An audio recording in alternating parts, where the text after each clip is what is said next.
All right, guys, it's John the Sports Dad here with the Grumpy Sports Dad Talk Show, and I have compiled a list of my top 5 small forwards of all time in the NBA. Now, let's cut the BS. Let's get right to it. Number 5, my boy from my favorite NBA team of all time, which is none other than the 90s Chicago Bulls. Coming in at number 5 is Scottie Pippen. The best Batman and Robin situation of all time. We've got Robin here. We've got a 10-time all-defensive first team. We've got a 7-time all-NBA first team, which, in case you guys didn't remember, that time he was competing against Larry Bird in the small forward position. So he had a lot of competition as far as being on the NBA all-first team. And still a 7-timer. Now, he does not quite have the numbers that the other guys in this list do. Everybody loves to look at stats, but one thing I want you to take into consideration is that this is basically the first LeBron, basically the first proven point forward. This guy could handle the ball, he could shoot the ball, he could pass the ball, he knew how to rebound with the best of them, and not to mention a absolute lockdown defender. And so his career average was 16.1 points per game, but during the tenure when they were winning all those championships, he scored on the daily. He usually was double digits in either assists or rebounds, and he scored 20 plus points every single game during that time. And the reason why his overall points per game is a little bit lower than normal was, come on, he had Jordan on his team. He did not need to score all the points, okay? They had the best scorer in the NBA history on his team, and so this guy took on the role of being the facilitator, and he took it on magnificently, masterfully, however descriptive word you want to use, he did it. And so the number 5 was Scottie Pippen. Number 4, one of my favorite players of all time. This guy is basically the pioneer. He was the mold for the modern-day NBA player. And we're talking about Dr. J, Julius Erving, coming in at number 4. One-time MVP, 7-time All-NBA player. Had 24.2 points per game average for his career and 8.5 rebounds per game. Dr. J, we all know, we all remember, was one of the best dunkers of all time. That guy's hands were so massive, but almost any player that you ever hear talk about who their favorite player is, there is not many that I haven't heard claim Dr. J as one of their favorite. This is one of the best dunkers that's ever lived.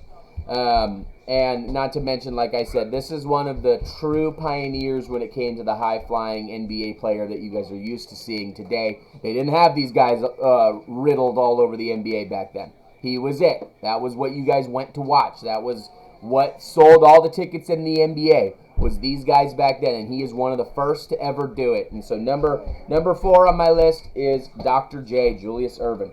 Number 3, Elgin Baylor.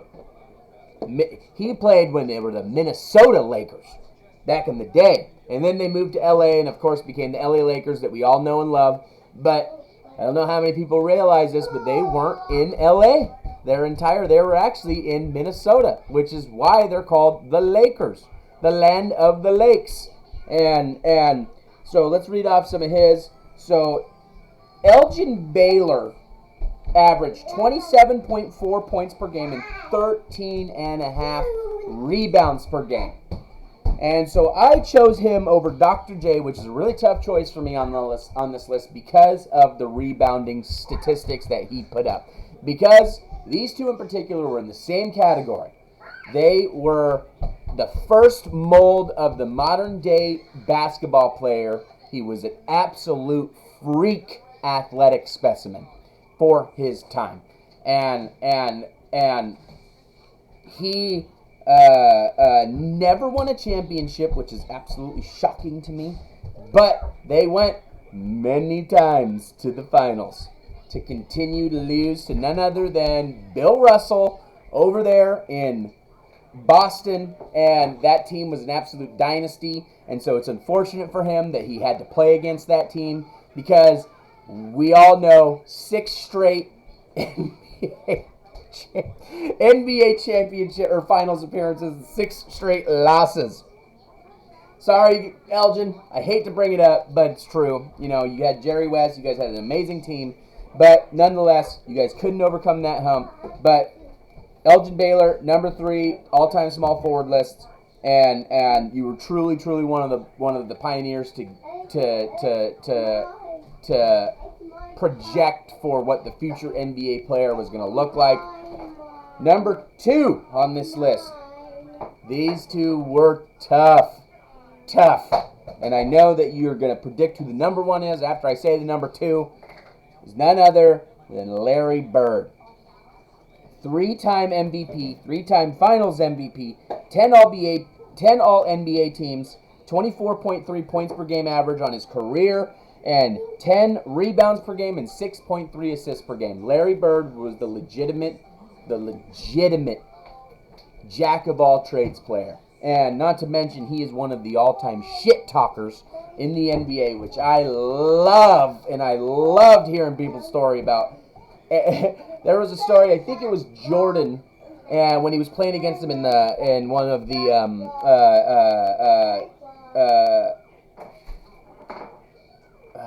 playoff appearances that they had against each other. So this would have been in like the 86, 87 season, something like that. And Larry Bird went up to Jordan and was like, you know what?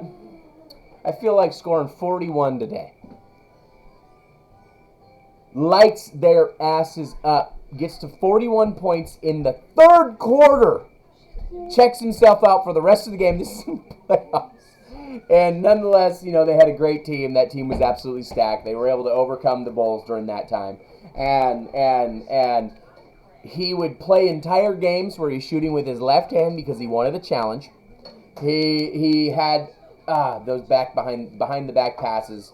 Mike Bibby was taking notes in his young age because there was not many players that were able to break down a game quite as well as Larry Bird was, and he knew what other teams were going to do before they do it. He had such a high basketball IQ. And anybody that doesn't have Larry Bird on their list, I personally do not have much of an interest to listen to what they have to say, because this guy was the real deal. This was the real deal. If his body was able to have held up through the years like some other players were, then God dang it, honey, he took my vape in there. Will you go grab it, please? Nolan, let me see that. Sorry, my fatherly duties are coming in. Okay, he put it down. Never mind. Thank you. But Larry Bird, number 2 all time. So that leaves none other than the king himself to come in at the number 1. And I think that this is pretty universal. If anybody puts Larry Bird over this person, you're probably born in the 70s, 60s, somewhere in that range. But none other than the king himself, LeBron James. So LeBron James, as we all know, 8 straight finals appearances, 4-time NBA MVP, 2-time finals MVP, 11-time All-NBA, which is absolute horse crap that he is an 11-time All-NBA player. He should have been an All-NBA first team every single year he was in the league. And he should be at least a 10-time MVP. 27.3 career points per game, and he is the all-time scorer in the NBA, and that number is still counting. He's virtually top 10 in every single category you can think of. Got to point it out, though, he's got a losing record in the NBA Finals, 2 of which were not his fault. They did have some, he himself suffered from some injuries, and some unfortunate key role injuries happened to players on his teams during that time. And so I genuinely think he should be 6-10 if that didn't happen. But Dirk, my boy, took him out in the 2011 NBA Finals. So personally don't have him as my GOAT. That still goes to MJ. But nonetheless, LeBron James is the best small forward that's ever played. Probably the most respected NBA player of all time. He truly is the king. This guy, I don't think that there will ever be another mixture of size, speed, and basketball IQ mixing with athleticism all at the same time. This guy is the size of a common doorway in somebody's house. He is one of the most massive. People don't understand just how big LeBron is. And they also don't understand how big he was when he was younger. This guy was 6'9", 285, 290, and ran a 4.340. He was just absolutely insane athleticism. And again, you don't. That's a natural born gift to have that high of a natural of a basketball IQ. Like that is something that you can't get taught. It's something that comes naturally. And I've said this before, and I'll say it again. LeBron James is the most gifted NBA athlete of all time. He is the most gifted athlete of all time, hands down. And so that rounds up my list again. So we got Scottie Pippen, that was number 5. Number 4 is Dr. J. Number 3 was Elgin Baylor. Number 2 was Larry Bird. And number 1 was LeBron James. All my respect to the other players that didn't quite make this list. Dominique Wilkins, Kevin Durant. Who else would have been in that top that I overlooked? Dominique Wilkins, Kevin Durant. Any of the other guys that people would have normally on their list that I left off. This is just my list. No disrespect to any of those other guys. I understand that for me, it goes LeBron and Larry, and then there's kind of interchangeable from the bottom from there, but these are just my picks.